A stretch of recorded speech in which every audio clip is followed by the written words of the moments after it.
Head over to miniaturemarket.com where they have thousands of board games at discounted prices, and you can sign up for product alerts. Hello my friends, it's the Game Boy Geek here. Just got back from Gencon. You might tell from my voice, I got sick while I was there. I started feeling bad like the day I arrived, and then from setup day, I got there on Tuesday, setup day Wednesday. Every day after that I felt worse and worse and worse. So I ended up having to change my flight, coming home a day early. Usually I come home on Sunday, but I had to change my flight, come home Saturday. However, I get most of my stuff done on setup day. 90% usually. I did again this year, and I get the rest of it done before the hall even opens on Thursday. And so usually by the time the doors open and Gen Con starts for most people, I'm pretty much done with everything I got there to do. And so I got to spend Thursday all day and all night, Friday all day, all night, even a little bit on Saturday once I got home, even though I felt terrible, playing all the hottest things that I got there so I can bring a bunch of content to you as fast as possible after Gen Con. So excuse my voice, but let's get started with some of this hot content from Gen Con.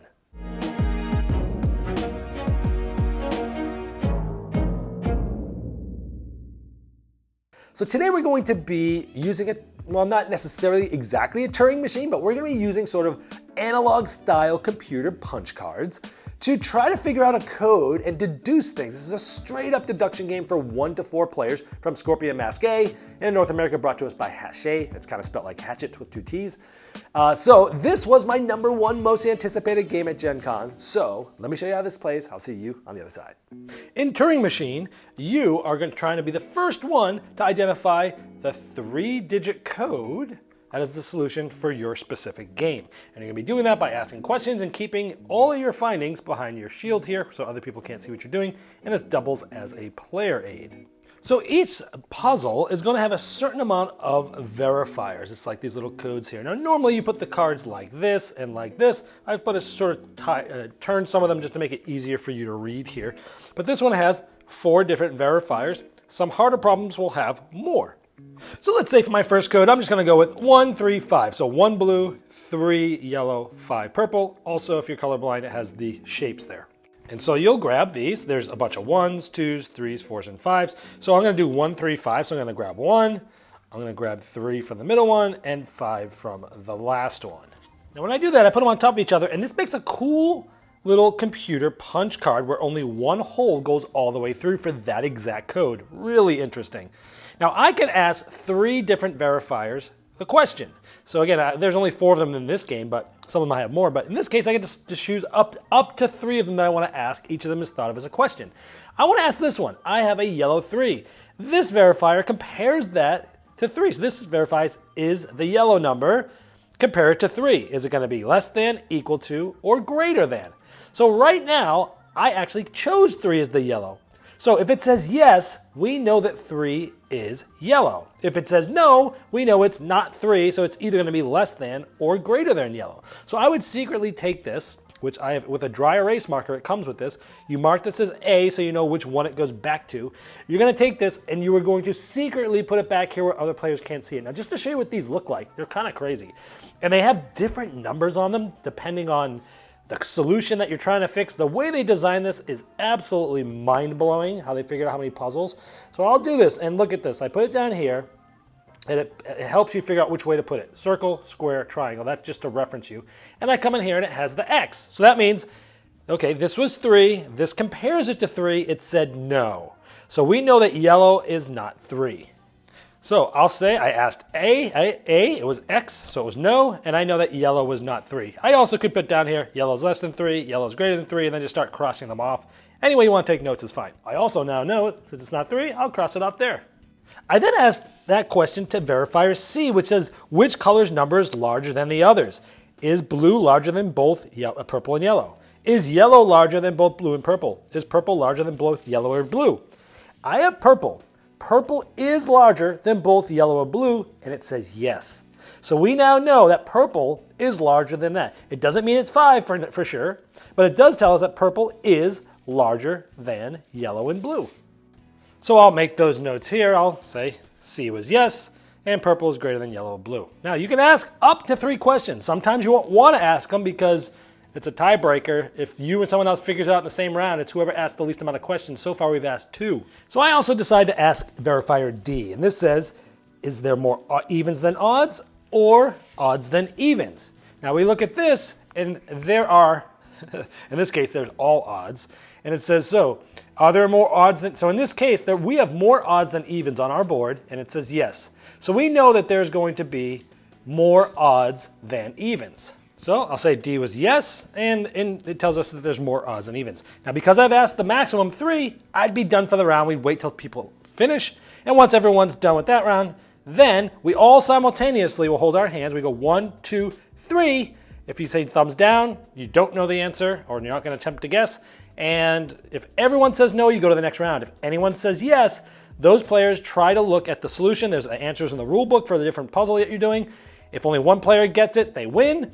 If multiple players get it, whoever asks the total amount of questions, the least amount of total questions wins. And if all of them are wrong, then those players are eliminated, and the rest of the players can keep going. If you're the only player standing, you also win. Now let's fast forward a whole round here. I selected 1, 4, 1. I asked A and B. A was yes. A was comparing it to 3. And yellow was 4. It gave me a yes, which means 4 is greater than 3. So I know that yellow is greater than 3. It doesn't mean it's 4. It means yes. Yellow is 4, which means yellow is greater than 3, because that's what this verifier is verifying. So I know that yellow is greater than 3, so I marked out 1 and 2. Last round I knew it's not there. So I know yellow's 4 or 5, but we knew from the beginning, from last round, that purple was greater than yellow and blue. Well, if this can only be 4 or 5, purple has to be greater than that, which means purple has to be 5. We found that out pretty quickly.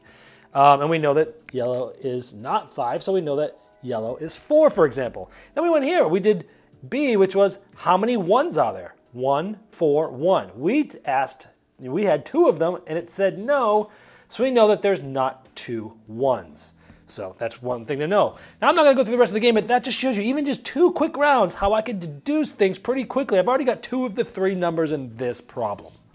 Now that's pretty much how you play the game. There's 20 problems in the rulebook that you can play, but there are millions of them that you can go to turingmachine.info. It's not quite up yet because the game's not really for sale in retail yet. I think by the time that launches, sometime I think later in September, this will be live. But you can select a problem. It shows you the numbers of the cards to pick, depending on which one you're doing. And then there's, if you're having trouble understanding what the cards actually mean, there's 2 sheets on this that kind of tell you what they mean. And it can take a little time to figure it out. Like it might say, hey, watch out. If this number in your proposal is 3 and you get a this, it does not mean it's 3. It only means it's greater than 1. You know, like some of the logic I was telling you. It takes a minute to kind of catch up on that and understand that's what it means and that's what it doesn't mean. That's the trickiest part of the game, but that's pretty much how you play Turing Machine. Yeah, this was my #1 most anticipated game at Gencon, and often that's a curse because it jinxes them often. Most often, it puts a lot of pressure on the game for me to like it more, and I'd say half the time, maybe even less, it doesn't pan out well. Like sometimes they're good, but they're not quite what I hoped. A lot of times I'm like, oh man, that just wasn't what I was expecting. Once in a while, and it's also when this happens, a game lives up to your expectations and hope, even though they're kind of unfair expectations. This game's amazing. I love it. I love deduction games. They're my favorite style of games, but I don't love every deduction game I play. There's plenty that I play that I'm like, it's okay. I just have something that's similar enough that I like. This is different enough and awesome enough. I'm so glad. If you like deduction games, you're gonna love this one. Let me tell you why I love it. The interesting theme of computer punch cards. I was born in the late 70s. I grew up in the 80s. I remember these things as a very young kid. I've been a computer nerd since a little kid. I'm an electrical engineer. And I've been playing with computers and playing with DOS and playing with Commodore 64s and all that stuff and programming computers since I was a kid. So I love this stuff. I thought that was so cool. Big thing here. Deduction game where others cannot screw up your answer. That's the biggest complaint of many people of deduction games, and certain games have fixed that. Like recently, my favorite deduction game of all time, Search for Planet X, uses an app in order to do that. Amazingly. And I've talked to some people that like, that's great, I'm glad it does it. I don't want to use electronics in my game. Well, great. Here's a game where you don't have to use electronics at all, and they can't screw it up. How about that? Now what are you not going to like about it, right? I mean, it's awesome. The game plays great solo and with 2 players. Not a lot of deduction games play great with 2 players. Just the nature of the genre It just doesn't happen often, but I'm seeing more and more of them do that. I've tried both solo mode and the 2-player works really, really well. And it plays with all player counts well, but two in solo is tough for deduction, and it plays really well. Now there's 20 different puzzles in the box, but there are millions on the website. Now the website as of today, the Sunday of Gencon, is not yet up, but I'm assuming that it will be up by the time it's in retail in September. I think it's coming to retail. That are going to have, I think they said 7 million puzzles. Now, if you jump around and you play different levels of puzzles and you spend time away, you could probably still just play the 20 puzzles in here. You won't remember the codes. If you're the type of person that wants to introduce this game to a lot of new groups in a short period of time, like I want to play this group, and then tomorrow this group, and then next week this group, and 2 weeks later I'll play this group, and we're always going to play puzzles 1, 2, and 3, you might remember the codes. But even with like 6 months apart and you play the little codes and you play them again, you're not going to remember the codes, I don't think. So you do still have some replayability, even though it's like a one and done sort of thing. But if you want to use the website, millions of puzzles. I like that you're trying to figure out, you're asking the right questions and the right amount of questions. Because when you learn things, you're writing them down, but you don't need to get things that aren't going to quite help you out all the way. Because if the game comes down in a tie, whoever used the least amount of questions wins. So you're constantly thinking like, I can do up to 3 of them. I've got 2 answers. This one might help me, but it might be a 50% chance that I don't get anything well from this, and I'm really close. I'm not gonna do it, because I think maybe everyone, it's a different decision space. I love the freedom of the decision space based on the verification cards. And you could say, yeah, which 3 or up to 3 do I want to look at? I love that. And the tension at the end of the game, or you don't know when the end of the game is gonna be if you're not the one doing it. Tension of simultaneously voting to attempt for the solution. Like, you don't know when it's gonna happen. It's like at the end of every round, 1, 2, 3, thumbs up, thumbs down. Like you don't know. You don't know how close people are getting because their thing is hidden. And I like the tenseness of this. And if someone does it, you're like, oh man. And you're hoping they get it wrong, because if they get it wrong, they're out and you can still go and you might still win. Love it. The game is brilliant in so many ways. On the negative side of things, not a lot to say here.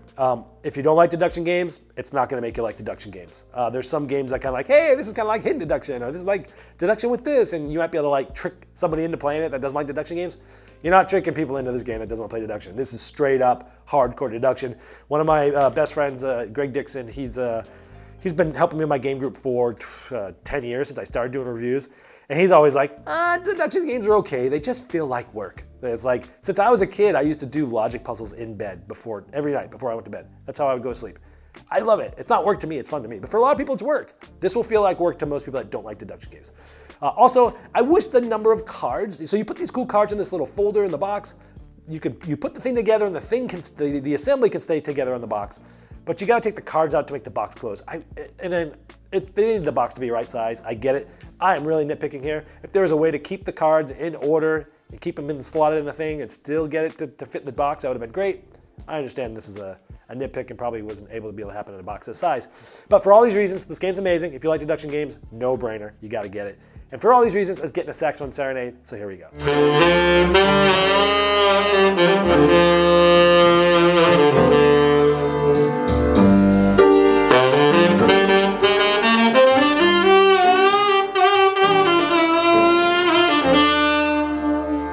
Game Toppers not only transforms your existing table to a high-quality gaming solution, they now offer full leg kits and dining cover solutions for the full table application. Paired with their amazing, thematic, premium stitch edge mats from noted board game artists like Vincent Dutray, collapsible cup holders, and really cool accessories, it's a complete system that upgrades every game you play. Go to GameToppersLLC.com or click the link below to late pledge for their latest Game Topper 3.5 Kickstarter campaign.